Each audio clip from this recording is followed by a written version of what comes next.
Hello, right. Welcome to Agile Coaching and this course on Agile Coaching from ICAgile. So we are going to present to you what is Agile Coaching. So what is that all about? Well, Agile Coaching as a definition starts with a growth mindset.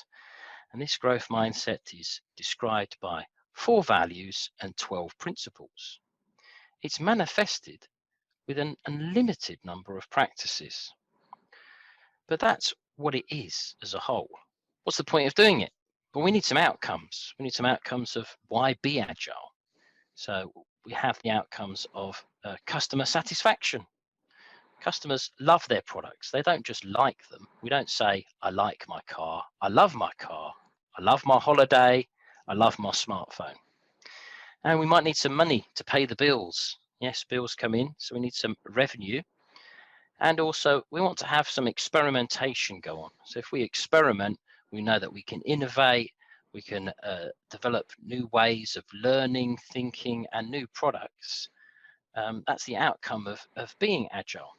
But most of all, we want to be adaptive. So whatever the situation throws at us, as a team, collectively, in an organization and individuals, we can adapt to change, because change is hard and difficult. So back to the agile definition. So being agile requires all 4 of these elements: the mindset, the values, the principles, and those practices, be whatever they may be. And those together encompass being agile as a definition. So we can't have just a mindset or a practice. That's not enough. We have to actually embody all of those 4 elements in being agile, which takes us to what exactly is an agile mindset.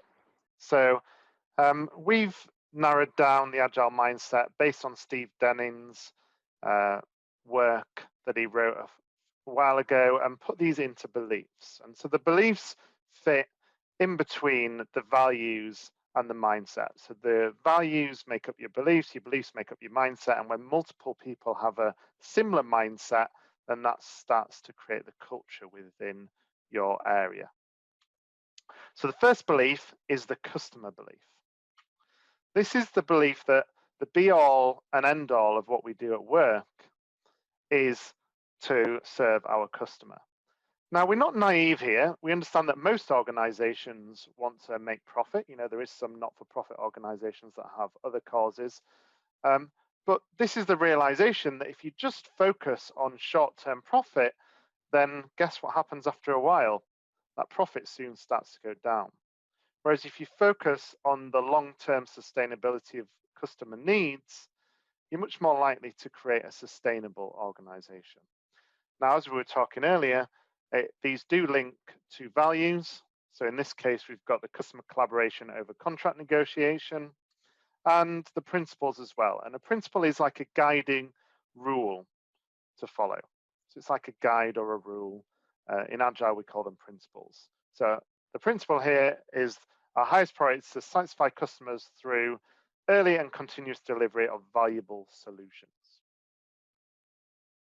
You will get a copy of the slides to look into this in a bit more detail if you so wish. Our next belief is the team belief, a belief that work is best carried out by small self-managing teams working in short cycles and focus on delivery to customers within 2 months. Now, many people ask us, why 2 months? Would you like to share with them, Rick? Why do we put 2 months in there explicitly?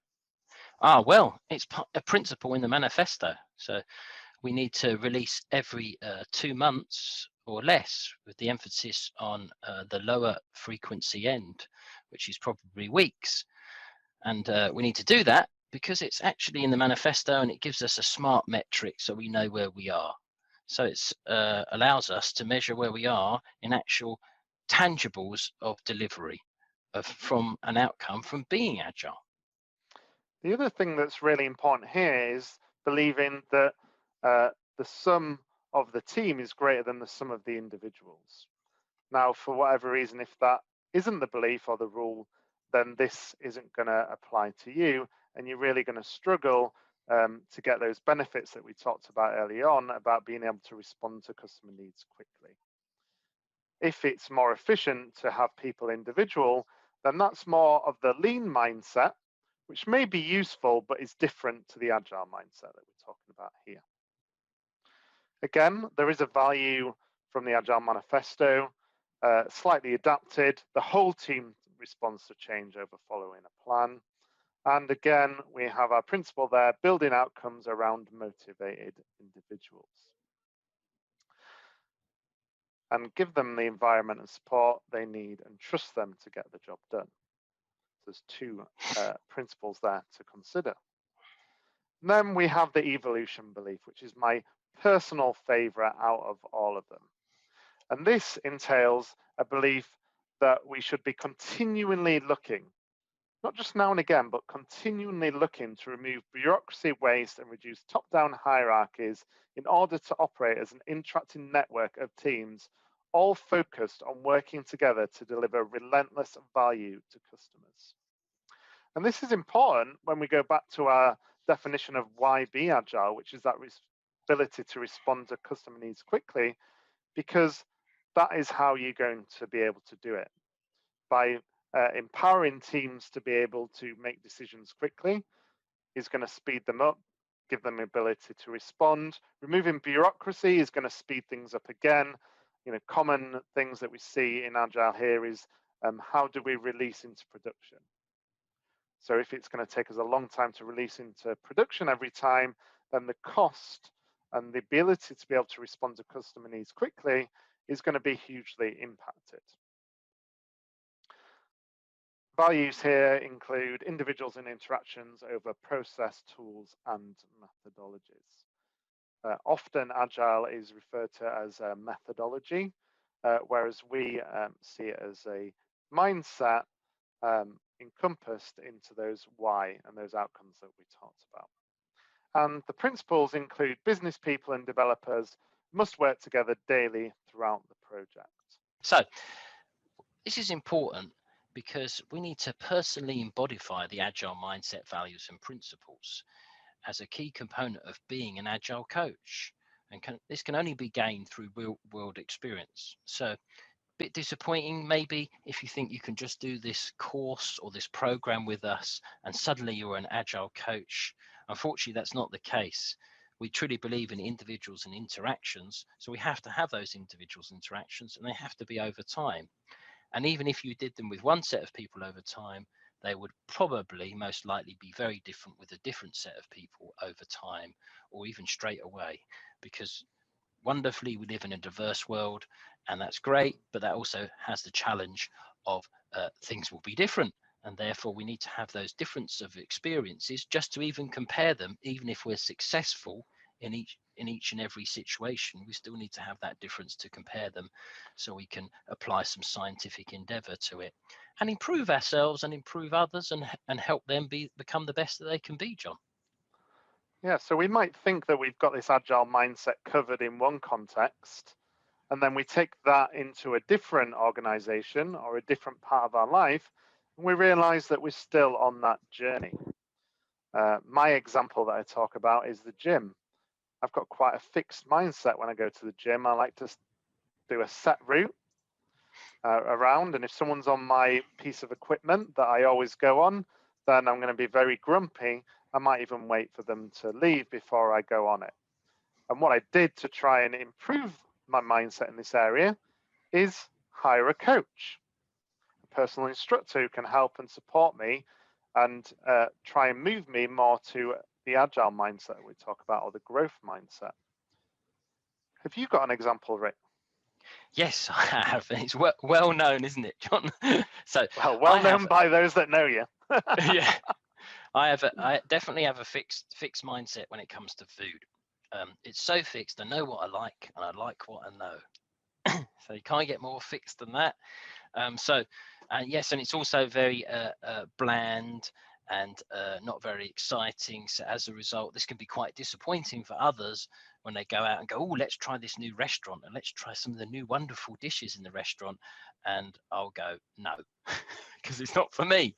I don't even know. It could be wonderful. It could be great, but I've got a fixed mindset about that. So what I'm doing to change my mindset is every now and again, I might experiment. Yeah. and I might have a few experiments, but don't, go think I'm going wild, John. So calm down. It's very small incremental experiments, and probably needs to increase in frequency. So I'm not frequent enough yet. That's my fixed mindset. And also, one can have a fixed mindset and also be agile at the same time, yeah, in different situations and different contexts. So one can't say, oh, they're the fixed people and they're the agile people. That doesn't make sense, because it's how we behave in different circumstances. And most likely, as I have a fixed mindset in certain circumstances, and I have in other circumstances a more agile mindset. So it really does depend on the context. But what we want to do as coaches, we want to be self-aware of this, and have empathy with others who may be in a different situation, see things differently, so we can be the best coach we can possibly be in an agile way, with an agile mindset and principles and values, and our practice in the field practice. And that's what we're trying to embody here to you as information. Yes, exactly, Rick. So now it's over to you. So we're just going to give you a few moments to think about your own mindsets, your own beliefs, and where are you now in different contexts? Where would you like to be? What's that journey you're going on, and how are you going to help and support yourself to get there?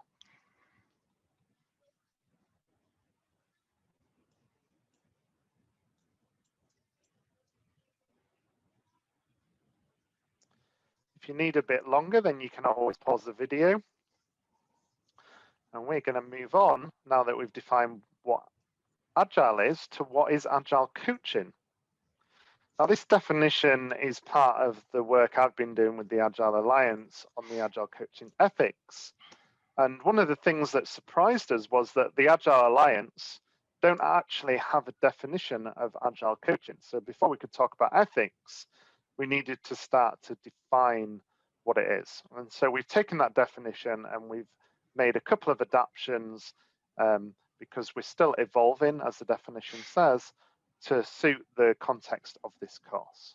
So Agile coaching is an evolving profession encompassing a number of disciplines, including one-to-one and systemic team coaching, facilitating, teaching, and mentoring, all applied with an open and deliberate bias towards being agile to support the client's needs. Now, there's a few things that I find really interesting about this definition that we want to focus on a bit more. One is that it's an evolving profession. That means we're still learning, it's still fairly new. If we compare it to something like professional coaching, Agile Coaching, the first book was written in 2010, I believe, possibly 2009. Whereas the first book on professional coaching goes way further back. Any idea, Rick, how far back the first book on professional coaching goes? I think it might have been probably, and this is just a wild, rash guess, the 60s, I would presume, the 60s, or maybe even goes back even further than that if we base it on sports coaching, because that's been going a lot longer than that. But if we're talking about professional coach, I presume it would be the 60s, but that is just a guess. Okay, so the first book on professional coaching was in 1960s. So you can see the difference and the time they've had on their journey. And so we have to remember that it's still an evolving profession, and there's still a lot of divergence within the Agile coaching community as to what is and isn't Agile coaching. But one thing that most people can agree on is that there's these four core elements, at least. Some say that there's more, and we'll discuss that in a minute, but most talk about one-on-one or system team coaching, facilitation, teaching, and mentoring. And as you get involved in the wheel, you see we've added a few more into those, like advising and then some serving competencies as well.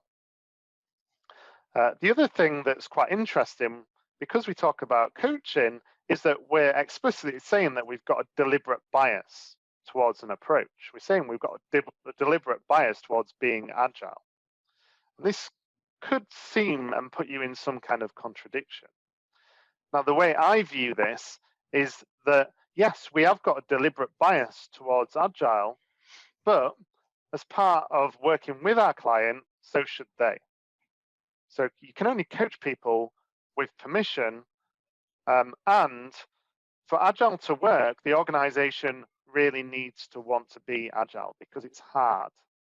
They need to have a need for change, and they need to understand and want the values that Agile will bring them.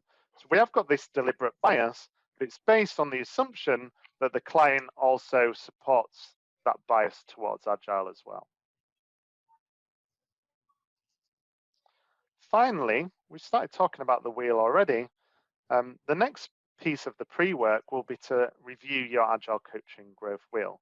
Now, there is a separate video on that that goes into a lot more detail, but we just want to share it with you now to show you the vastness of all the things that are included in Agile coaching. So we've already talked about coaching, facilitating, mentoring, and training, and we've widened that out and added in things like serving the organization, which talks about what someone working in the wider enterprise might look at. How are they going to scale Agile or descale it, as we prefer? How are they going to help and support the resolving of impediments? And there's organization development, or perhaps you're more focused on the team, where you're going to really help a team to be the best they can be. Now, the key when we're looking at this is with the vastness that no one in the world is highly skilled in those areas, all areas. So if we think about some of the key Agile coaches that we talk about, like Lisa Adkins, they've got strengths and they've got weaknesses in this wheel.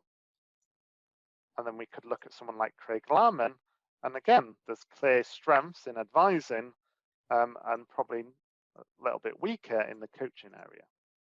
So the idea here is not to be the best in all areas, but to start to really understand and reflect on your own strengths and weaknesses and know when to bring in support from people outside of your own skill set. Anything to add there, Rick? Yeah, so yeah, I think that's perfectly correct. And we need to do this because we need to have a baseline for ourselves, because how can you self-improve yourself to what you need if you don't know where you're at? You need to know where you're at and make that transparent, at the very least to yourself, so you can inspect and adapt upon that.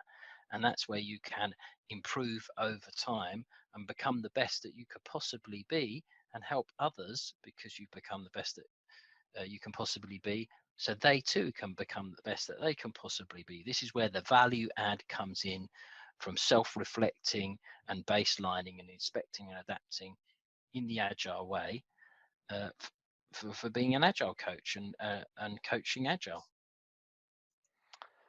So that brings us to the end of this lesson on what is agile coaching. I hope you enjoyed it.